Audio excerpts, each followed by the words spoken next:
ॐ नमः शिवेभ्यः। ॐ नमः शिवेभ्यः। जय श्री ओम नमः शिवेभ्यः।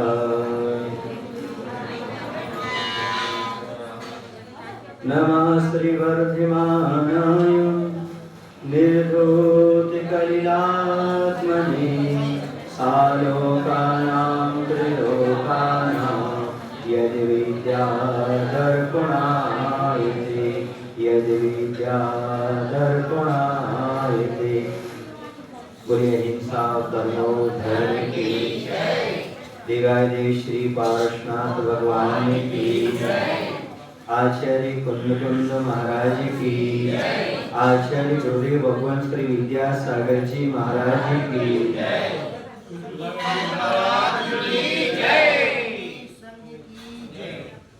कल हम चर्चा कर रहे थे उत्तमा स्वात्म चिंता स्यात् देह चिंता च मध्यमा अधमा काम चिंता स्यात् पर चिंता धमा धमा। तो आत्मा की चिंता तो बहुत कम लोग कर पाते हैं, क्योंकि वो प्राथमिक दशा की बात कर रहे हैं।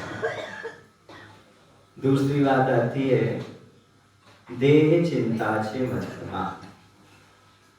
यदि आपको आत्मा का चिंतन नहीं होता है तो आचार्य कहते हैं कोई बात नहीं, शरीर का चिंतन कर लो।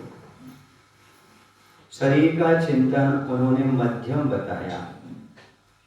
आप उत्कृष्ट नहीं कर सकते तो मध्यम चिंतन करने का प्रयास करिएगा, क्योंकि आप आत्मा के बारे में नहीं जानते, उसका परिचय नहीं है। फिर आपके सामने जो है उसका परिचय तो आपके पास है, उसका नाम है शरीर। शरीर से तो आपका अच्छी तरह से परिचय है और शरीर के लिए ही पूरा का पूरा काम आपका 24 घंटे चलता रहता है। तो आचार्य कहते हैं आप शरीर का चिंतन तो अच्छी तरह से कर सकते हैं। शरीर का चिंतन क्यों करना? तो शरीर के माध्यम से ही धर्म का साधन हुआ करता है। यदि शरीर स्वस्थ है तो आत्मा अपना काम कर सकती है। यदि शरीर स्वस्थ नहीं है तो साधना नहीं होती। इसलिए उन्होंने कहा शरीर का चिंतन करना इस अपेक्षा से मध्यम है कि आप आत्मानुमुखी हो सको। यह शरीर का चिंतन करने से इसके विपरीत आप आत्मा के गुण को समझ सको। जैसे पानी, सरवर, दूध में कैसे गुण होते हैं, यदि शराब की अवगुण जान लोगे तो आपको दूध की पौष्टिकता, उसका महत्व आपको ज्ञात हो जाएगा। उसी प्रकार से यदि आप शरीर के बारे में समझ लेंगे तो आत्मा के महत्व को जान लेंगे। शरीर कैसा है आप समझते हैं, शरीर दुख का घर है। शरीर से आज तक सुख नहीं मिला, शरीर से क्या मिला है? दुख ही मिला है। एक संस्मरण इस प्रसंग का मुझे याद आ रहा है। छपारा पंचकन्नड़ की बात है। छपारा की ओर जबलपुर से विहार हुआ। वहाँ रास्ते में आपको पता है सर्दी तो बहुत होती है और सर्दी का समय था, तो कक्ष में बैठे हुए थे। मैंने आचार्य भवन से कहा आचार्य जी बाहर धूप आ गई है, बाहर जाकर के धूप में बैठ जाते हैं। आचार्य कहते नहीं, जहाँ है वहाँ ठीक है। हम देखो शरीर से कांटे उठ रहे। कांटे समझ गए आप लोग? जब बाल खड़े हो जाते ठंडी लगती है ना, पूरे रोम रोम खड़े हो जाते हैं उसमें। तो हमने कहा बाल खड़े, ये कांटे उठ रहे हैं, अपन बाहर चले। तो आचार्य बोलते हैं इस शरीर से आज तक कांटे ही तो उठे, फूल कब खिले? इसका मायने समझे आप? इसका मायने ये है शरीर से आज तक सुख नहीं मिला, हमेशा क्या मिला है? दुख ही मिला है। आचार्य भगवत ये कहना चाह रहे शरीर से कभी सुख की प्राप्ति नहीं होती। जितना हम शरीर की सेवा में लगे उतना कर्म का बंध होगा, कर्म का बंध होगा तो असाता मिलेगी, असाता होगा तो दुख होगा। और जितना हम शरीर से ऊपर उठेंगे, शरीर की ओर ध्यान नहीं देंगे, आत्मानुमुखी होंगे, उतने हम कर्मबंध से बचते चले जाएंगे, संबर और निर्जरा होगी और अपने आत्मा कल्याण होगा और सुख की प्राप्ति होगी। इस शरीर से हमेशा दुखी उपलब्ध हुआ है, यह दुख स्वरूप है ऐसा मान करके चले, क्योंकि जो भी आप 5 पाप करते हो वह सब शरीर के लिए तो करते हो। आप लोग कहा करते थे पहले, अभी भी कहते होगे, क्या क्या नाच नचाती हैं ये रोटियां। रोटी किसके लिए? शरीर के लिए। और रोटी तो शब्द आ गया, बाकी जो कुछ भी आप किसके लिए कर रहे हो बोलो ना। मकान है तो, धंधा है तो, धन है तो, भोजन है तो, विषय भोग है तो, ये किसके लिए कर रहे हैं आप? शरीर के लिए। इस शरीर के स्वभाव को जानो। यदि शरीर के स्वभाव को जान जाओगे तो बड़ा आनंद आएगा। शरीर का स्वभाव कैसा है? कैसा है शरीर का स्वभाव?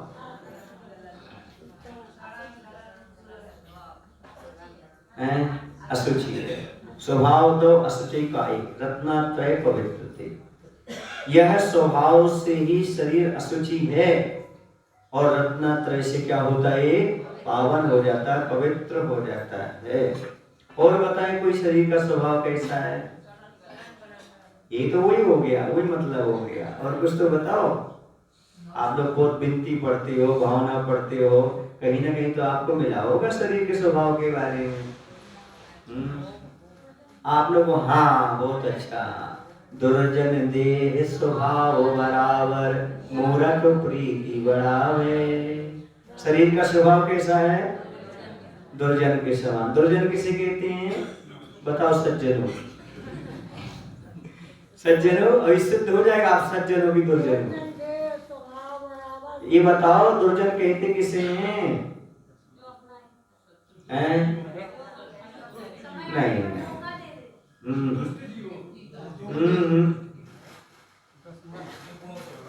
जब हम जीव कांड में पढ़ते हैं तो उसमें एक बात मिलती है, कृत उपकारम ना विस्मृति साधवा। सज्जन उससे कहते हैं जो उपकारों को कभी नहीं भूलता। सज्जन किसे कहते हैं? तो दुर्जन किसे कहेंगे? जो उपकार को भूल जाता है। तो आपका शरीर उपकार को याद रखता है कि भूल जाता है? रात दिन उसको खिलाओ पिलाओ और एक दिन उससे कहो भाई आत्मा के काम आ जाओ और उपवास करना है, मना करने लगेगा। एकादशी करना है, मना करने लगेगा, काम नहीं देगा। हमेशा आप उस पर उपकार करते जाओ और जब काम लेने की बात आए तो क्या हो जाए? बैठ जाए, मना कर दे, बहाना बना दे। उसी का नाम दुर्जन है। अनादिकाल से हम उसका उपकार करते आ रहे हैं, लेकिन उसने आज तक उपकार को स्वीकार नहीं किया, आपके काम में नहीं आया। उसी का नाम तो क्या है? दुर्जन है। और हमारी आत्मा बड़ी सज्जन है। कैसी है? सज्जन, उसको उपकार करती चली जा रही है, लेकिन कभी कभी लगता है वो भी दुर्जन की संगति में दुर्जन हो गई है। क्यों? क्योंकि जो अपना काम नहीं कर पा रहा है, अपना भला नहीं कर पा रहा है। सज्जन तो वो होते हैं जो अपना भला पहले करते हैं, तो अपने भले में लगते, दूसरे के भले में भी लगते हैं। इस शरीर का स्वभाव यदि जान लेंगे तो निश्चित रूप से हमें आत्मा का स्वभाव ज्ञात हो जाएगा। अनादिकाल से हमने जितनी भी सेवा की है वह सब शरीर के लिए की है, आत्मा के लिए कोई नहीं। प्रातः काल उठ करके आप क्या करते हो? कितने लोग हैं प्रातः काल उठ करके सबसे पहले सामायिक करते हैं? 2-4 लोगों की गिनती आई, पुरुषों में तो एक भी गिनती नहीं आई, एक की आई गिनती। तो बहुत कम लोग हैं जो प्रातः काल उठ करके आत्मा की सोचते, सबसे पहले शरीर की सोचने लगते हैं। शरीर की व्यवस्था कैसे हो, बोलो ना भाई। आप किसी तीर्थ क्षेत्र पर जाओगे, ये नहीं पूछोगे मंदिर कैसे क्या है, भैया वहाँ रुकने ठहरने और खाने की व्यवस्था क्या है। और वहां पर आयोजन सफल हो जाते हैं जहां पर खाने पीने की व्यवस्था अच्छी हो, बोलो ना। क्योंकि आदमी आत्मा की बात तो करता है, लेकिन सारी व्यवस्थाएं किसके लिए चाहता है? शरीर के लिए। वहां पर जहां पर भैया वहां उस क्षेत्र पर उस पंचकर्णक में गए थे, नंबर 1 की व्यवस्था थी। क्या व्यवस्था थी? अरे खाने की तो पूछो मत। और ठहरने की तो पूछो मत, सारी व्यवस्थाएं वहां पर। बोले इसको आपने बहुत अच्छा पंचकर्म माना, बहुत अच्छा तीर्थ माना, जहाँ पर आपकी शरीर की आवश्यकताएं पूर्ति हो जाए, और जहाँ उपवास की बात कही जाए, और जहाँ पर दान की बात कही जाए। वो तीर्थ अच्छा नहीं लगा, वहां तो दान की बात करते, यानी आत्मा के कल्याण की बात कहें तो आपको बुरा लगता है, और जो शरीर के लिए करें वो अच्छा लगता है, क्योंकि अभी आपने शरीर के स्वभाव को समझा ही नहीं। अच्छा ये बताओ, आपके शरीर से कौन सी चीज ऐसी है जो स्पर्श होने के बाद पवित्र बनी रही हो? कोई चीज नहीं। चीज पूछ रहा हूँ, आत्मा नहीं पूछ रहा हूँ अभी। कौन सी चीज ऐसी है? देह परस्ते हो या पावन निस्दिन मर जाए, केसर चंदन पुष्प सुगंधित वस्तु देख सारी। कभी आप रसगुल्ले से पूछना तू मल क्यों बना, वो कहेगा तेरे शरीर के अंदर जाने से। आपने कभी देखा जानवरों की यहाँ नालियां होती हैं, जंगलों में नालियां होती हैं? क्यों नहीं होती? कहाँ होती हैं? जहां पर आप जैसे लोग निवास करते हैं, वहां पर क्या होती है? वो नालियां कैसे निर्मित हुई? आपके शरीर के कारण ही ये सब चीजें हुई हैं। आपके शरीर में ऐसे घिनौने पदार्थ भरे हुए हैं संसार में और कहीं भी नहीं। आप लोग बोलते भी हैं, क्या बोलते हैं? दिपे चाम चादर मणि। अब अगली लाइन हम बना देते हैं ना, जो आजकल चल रहा है। बता दें आपके लिए, कल हमने कहा था कि भाई घूंघट रखना चाहिए। क्या रखना चाहिए? बड़ों के सामने घूंघट रखना चाहिए, बाल नहीं दिखना चाहिए ससुर के सामने, बड़ों के सामने, क्योंकि आज क्या हो गई, सब मर्यादा समाप्त जैसी होती चली जा रही है। तो किसी ने बोला महाराज जी फिर 1000 रुपए जो खर्च होते बाल सजाने में, बहुत फिर क्या होगा उसका? ब्यूटी पार्लर जाते उसका क्या होगा? 1000 रुपए बेकार चले जाएंगे, चेहरा नहीं दिखाएंगे, बाल नहीं दिखाएंगे। तो उसमें समझ में आ रहा है आपके लिए कि नहीं आ रहा है? तो दिपे चाम चादर मणि हार पिंजरा दे, और तेल पाउडर पोत के दुनिया बस कर ले। ये चल रहा है। आपकी भावना बहुत अलग तरह की लगती है। हमें ऐसा लगता है कि सिद्धांत कुछ अलग है और आपकी क्रियाकलाप कुछ अलग है। ऐसी दशा आप लोगों की चलती रहती है।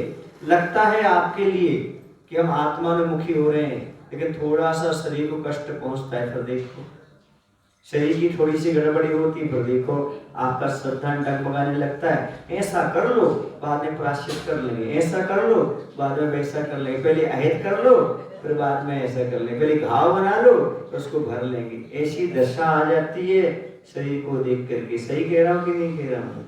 बिल्कुल होती है, क्योंकि अभी शरीर के स्वभाव को हमने अच्छी तरह से नहीं समझा। अच्छा, शरीर के तत्काल छूट जाता है। यदि शरीर छूटने वाला होता तो अनादिकाल से फिर पीछे पड़ गया आपके। अभी तक छूटा है क्या शरीर? एक छूटता है और दूसरा मिल जाता है। ऐसा क्यों होता है? क्योंकि आप उसका अभिनंदन करते। क्या करते हैं? क्योंकि जिसका हम सम्मान करते हैं वह हमारे पास आता है, जिसका सम्मान नहीं करते वो हमारे पास। आपके घर में कोई मेहमान आया, आपने उसे दुत्कार दिया, वो दोबारा आना चाहेगा क्या? और यदि आपके नगर में कोई आया, आपके घर में कोई आपने सम्मान दिया, तो दोबारा फिर आने की चेष्टा करता है। इसी प्रकार से शरीर का हमेशा आपने सम्मान किया है।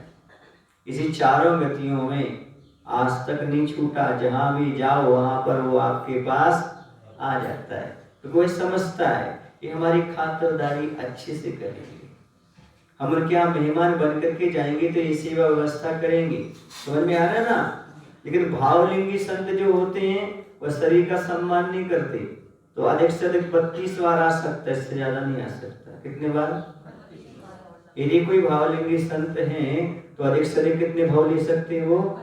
इसके बाद नियम से उन्हें मुक्ति का लाभ प्राप्त होगा ही होगा, शरीर छूटेगा ही छूटेगा। सुन रहे ना? लेकिन आप लोगों का भी कोई भरोसा नहीं है, अनंत भाव भी ले सकता है, क्योंकि अभी शरीर का क्या किया आप लोगों ने? सम्मान किया, अभिनंदन किया। इसलिए शरीर की उपेक्षा करना प्रारंभ करो। उपेक्षा का ऐसा नहीं है कि इसको खींच करके अलग कर दो, इससे ममत्व भाव हटाने का प्रयास करो। ये जो जो चीजें मांगता है वो चीजें देना बंद कर दो, क्योंकि यह शरीर दुख का खजाना है, अनित्य है। दुखी करता है, अनित्य करता है, अनित्य है, यह कभी नित्य हो नहीं सकता।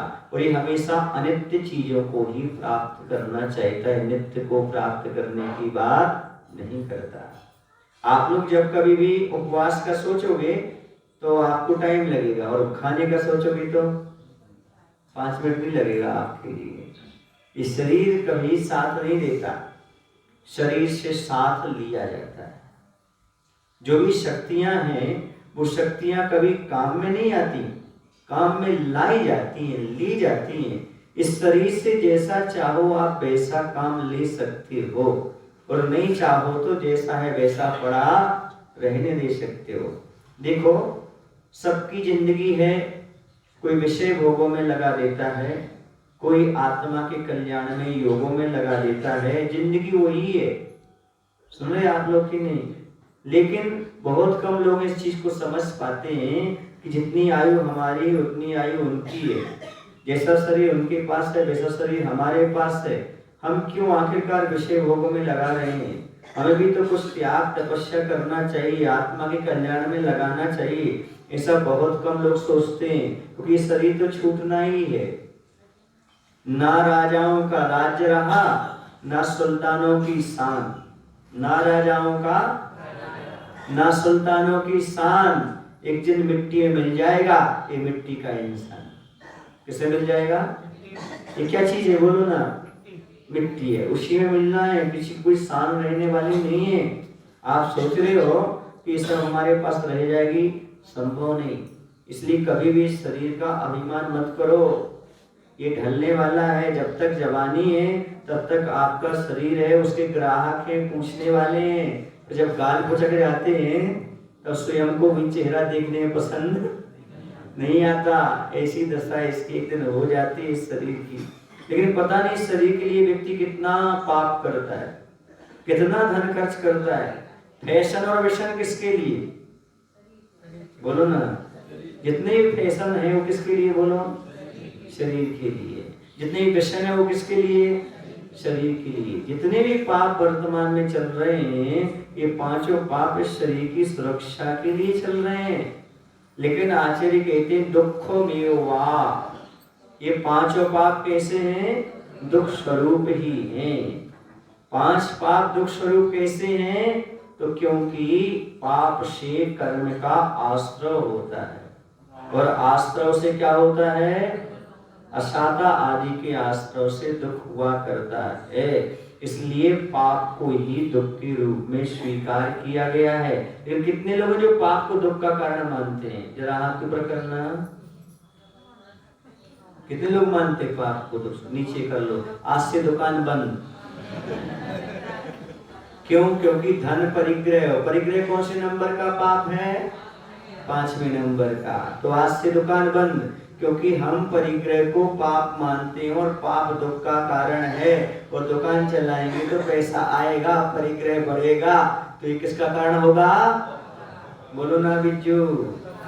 अब तो बिच्छू काट गया। अरे हम पाप तो मानते हैं, लेकिन हम 5वें नंबर के पाप को पाप नहीं मानना चाहिए। जैनियों की सबसे बड़ी कमजोरी ये है कि वह परिग्रह को पाप के रूप में स्वीकार नहीं कर पाता। जबकि तीर्थंकर कहते हैं कि सबसे बड़ा पाप लोभ है, सबसे बड़ा पाप ये परिग्रह ही है। इतना ही नहीं, आचार्यों ने शरीर को भी परिग्रह के रूप में स्वीकार किया। किसके रूप में स्वीकार किया? यह शरीर भी परिग्रह के रूप में है। इसलिए मुनि महाराज शरीर से भी ममत्व भाव नहीं रखते। मात्र संयम का पालन करने के लिए, आयु की स्थिति बनाए रखने के लिए एक बार प्राशुक अन्न ग्रहण करके अपना जीवन यापन कर लेते हैं, ताकि स्वाध्याय होता रहे। लेकिन आप लोगों ने कभी ये सोचा कि शरीर हमारा जो है यह परिग्रह के रूप में है? माना आप लोगों ने कभी? कभी आज तक नहीं माना होगा। और हिंदी कार कुछ ऐसे हुए हैं जिन्होंने स्तुतियां आदि लिखी हैं तो उसमें तो बहुत अच्छा लिखा है। क्या लिखा है? तन काराग्रह बनिता लेडी परिजन जने रखवाले। इस शरीर को क्या माना उन्होंने?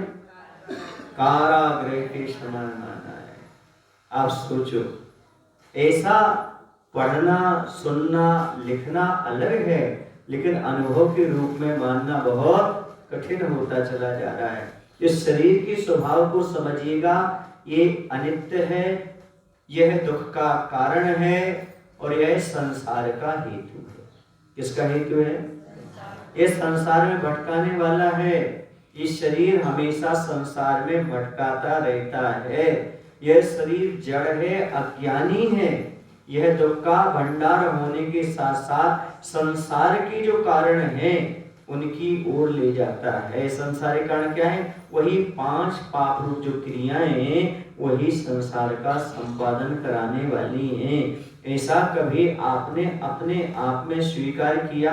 5 मिनट आप बैठ करके चिंतन किए, जिस शरीर में हमारी आत्मा रह रही है वह शरीर हमारे लिए कारागृह के समान है, दुख का कारण है, करबंध का कारण है। मैं ये नहीं कहता कि आप आत्मा का चिंतन करिएगा, ये नहीं कहता ज्यादा ध्यान करिएगा। आंख बंद करके हाथ पर हाथ रख करके 10 मिनट चिंतन करो। ये शरीर हमारा नश्वर है, ये शरीर दुख का कारण है, इस शरीर से कर्म का बंध होता है, ये शरीर ही संसार में हमें रोके रखे है। ऐसा कभी आप 10-20 मिनट चिंतन किए? आज तक आपने सोचा नहीं। यदि मच्छर आ गया तो उसको भगाने का प्रयास तो किया, किसके ऊपर आ गया? शरीर के ऊपर। ध्यान भी आपका उचट गया, लेकिन कभी शरीर को आपने एक क्षण के लिए भी पराया नहीं माना। धन्य वो मुनिवराज जो 24 घंटे शरीर को पराया मान करके आत्मा का ध्यान करते रहते हैं। और ये कहते हैं ये शरीर तो परासी है। परासी समझते हो? पर माने दूसरा, असी माने है। और रा और रा में भेद नहीं होता। पड़ोसी, क्या पड़ोसी समझते हो? जैसे आप अच्छी सुविधा में हो, कोई आपत्ति आई तो किसके ऊपर आई? पड़ोसी के ऊपर। अभी अपन तो सुरक्षित हैं, पड़ोसी के ऊपर है, ऐसा सोच करके अपन शांति का अनुभव करते रहते हैं। ऐसे मुनि महाराज शरीर को क्या मान लेते हैं? पड़ोसी। और पड़ोसी मान करके वह, ये तो पड़ोसी को कष्ट हो रहा है। इस सर्दी किसको लग रही? पड़ोसी को। गर्मी किसको लगती? पड़ोसी। पड़ोसी कौन? आपका शरीर। आपने कभी माना पड़ोसी? नहीं माना। हाँ, यही मानने की आवश्यकता है। जो अपने शरीर को पड़ोसी मान लेते हैं वही निश्चिंत होकर के आत्मा का ध्यान कर सकते हैं, धर्म ध्यान कर सकते हैं। वरना कुछ लोग तो बहाना बना देते हैं, भैया ठंडी है, हम ठंडी में पूजन नहीं करते, हम ठंडी में ज्यादा धर्म ध्यान नहीं करते। क्यों? क्योंकि उसको पड़ोसी नहीं माना। और जो पड़ोसी मान लेते हैं उस समय उठ करके भगवान का अभिषेक पूजन आदि करने की शुभ चेष्टाओं में लग जाते हैं और आत्मा का ध्यान भी अच्छे से करने लगते हैं। और भोजन पानी की ओर ज्यादा ग्रद्धता नहीं रखते। वह समझते हैं कि यह भोजन पानी मात्र शरीर को चलाने के लिए है। समझ में आया ना? गाड़ी में पेट्रोल कितना डालते आप लोग? भले आपको जाना हो 4 किलोमीटर पर फुल टैंक, क्या कर लेते हो? Full tank. और रिजर्व लग नहीं पाता उसके पहले, कभी तो टैंक खाली होने दिया करो ना। रिजर्व समझते हैं आप लोग, हमसे ज्यादा समझते होंगे। मतलब उसमें 1 लीटर बचता है, उसे रिजर्व बोलते ना। इतना होने के बावजूद भी आप फिर डाल लेते हो। इसी प्रकार से आप सुबह फिर भोजन करते हो, शाम को फिर कर लेते हो। और यदि कोई अच्छी चीज मिल गई ना राजेंद्र साहब, तो यार भी चल जाती है। समझ गए आप लोग कि नहीं? तो कम से कम इतना तो सोच लो। अब यदि आपकी उम्र ढल रही है तो दिन में तो हम डालेंगे, लेकिन रात्रि में इस शरीर के लिए कोई भी ईंधन नहीं देंगे, कोई भी डीजल नहीं देंगे, कोई पेट्रोल नहीं देंगे। इतना तो कर सकते हो। रात्रि में कुछ लोग ऐसे भोजन तो नहीं करते, लेकिन फरारी समझते हैं आप लोग। जिसे पुलिस पकड़ ना पाए वो क्या करता है? वो फरारी काटता रहता है। फरारी करता रहता है। तो मतलब नियम का नियम चल जाए, वो जेल के अंदर ना जाए, ऐसी फरारी। पर कब तक फरारी करोगे? एक दिन तो पकड़े जाओगे ना भैया, कहलाओगे तो आप अपराधी। इसलिए कम से कम फरारी का तो त्याग होना चाहिए। एक उम्र के बाद रात्रि में पानी का भी त्याग हो जाना चाहिए, क्योंकि जीवन का कोई भरोसा नहीं है। इस शरीर को जीवन भर तो दिया है, नहीं दिया क्या? अब तो कम से कम कुछ दिन बचे हैं, कुछ वर्ष बचे हैं, उसमें तो आत्मा के लिए देने का प्रयास करना चाहिए। आत्मानुमुखी होने का और कोई ज्यादा उपाय नहीं है। यही उपाय है कि जितने आप शरीर से दूर हटते चले जाएंगे, उतनी आप आत्मा के नजदीक पहुंचते जाएंगे। और जितने आप आत्मा की सेवा में लगे रहेंगे, उतने आप समझ लेना आत्मा से बेखबर हैं। आचार्य पूज्यपाद स्वामी कहते हैं, यथा यथा समायाति संवृत्तौ तत्मुत्तमः तथा तथा न रोचन्ते विषया सुलभापि। जैसे जैसे आत्मा का संवेदन होने लगता है, वैसे वैसे सुलभ विषय भी रुचते नहीं है। और जैसे विषय नहीं रुच रहे तो समझना आत्मा का संवेदन हो रहा है। और यदि विषयों की ओर जा रहे हो तो आत्मा की बात तो हो रही है, लेकिन संवेदन नहीं हो पा रहा है। आप पंचेंद्रिय के विषयों से जितना बचते चले जाओगे, उतने आप आत्मा के सम्मुख होते चले जाओगे। शायद 9:35 हो गए होंगे, आज इतना ही पर्याप्त है। बोले महावीर भगवान की जय। आचार्य गुरु भगवान श्री विद्यासागर जी महाराज की जय। हे प्रभु, हम सभी को इतनी शक्ति, इतनी बुद्धि देने की कृपा करो, ताकि हम सभी लोग शरीर के स्वभाव को समझ करके इससे थोड़ा सा ऊपर उठ करके आत्मानुमुख हो सके। नमो शिवाय। जवानी के जानते सूझे लोकालो, सोवाणी मस्तक सदा वेद मुंडो। हे जनवाणी भारती मातो जमो जो तेरो शरणा